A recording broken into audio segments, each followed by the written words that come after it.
to Lauren Coffee. My name is Aurelia and this is my first video in English. I hope you like this Friends and Foes chapter about Swain, so thank you for listening. Jericho Swain, born into one of Noxus' noble families, became an acclaimed general during the Noxian invasions, until he was disgraced by his defeat in the Battle of Placidium. At that moment, he began to work on his plan to defeat Boran Darwill, who until then ruled in Noxus, and to place himself as the head of the empire, instauring a new government format, the Trifarix Council. The Noxus region receives great inspirations from the imperial movements, but in particular from the Roman Empire and its famous triumvirate, a form of government in which three people control political power and which arose during the Roman Republic. Our Grand General is between 40 and 50 years old and lost his left arm during the Battle of the Placidium. Old person,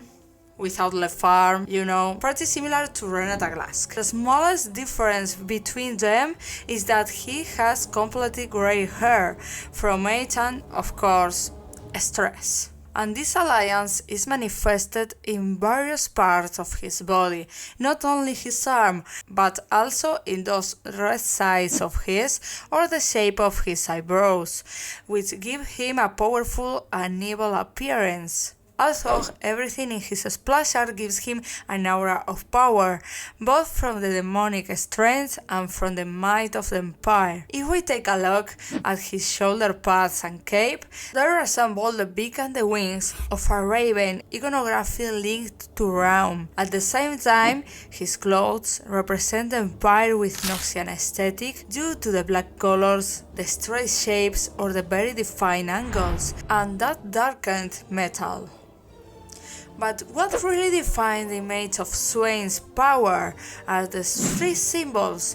First and foremost, Raum, his demonic raven with 6 eyes, then the demonic hand that Raum granted him, and last but not least, the Noxus Empire banners seen in the background. Demons on Runeterra are particularly interesting because they all seem to feed on human emotions to gain strength. In Raum's case, it's theorized that he may have been alongside LeBlanc or Mordekaiser, which leads me to believe that this demon feeds on ambition, which is the main common element between these characters, and then this would be that motivated Swain to create the Trifarix Council, because if he succumbs to Raum, there will be 2 more members to stop him and the empire will not be headless.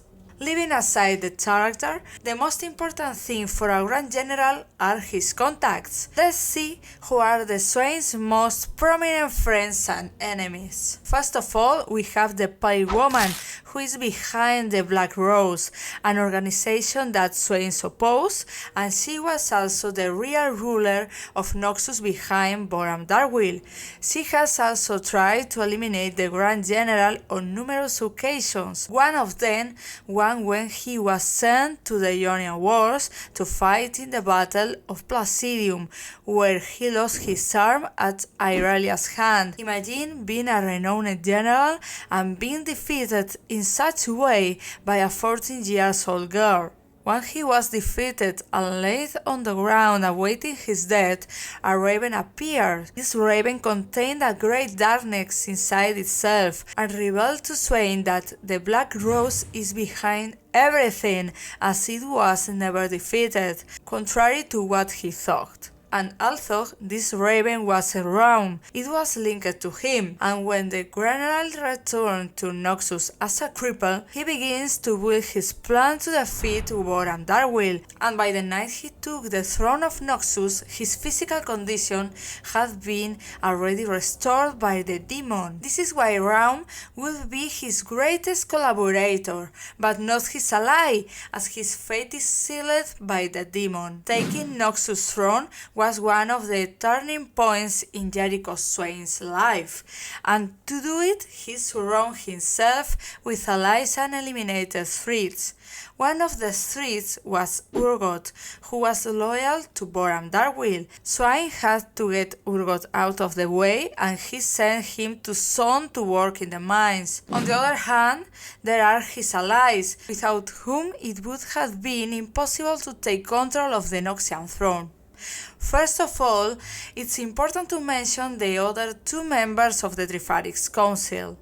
Darius, the main face of the Noxian military power, and however disguise themselves as the Faceless, because this hooded figure is described as having feminine features, but it could be a guile. The list of Jericho Swain's allies don't end with them, as we can also highlight Draven.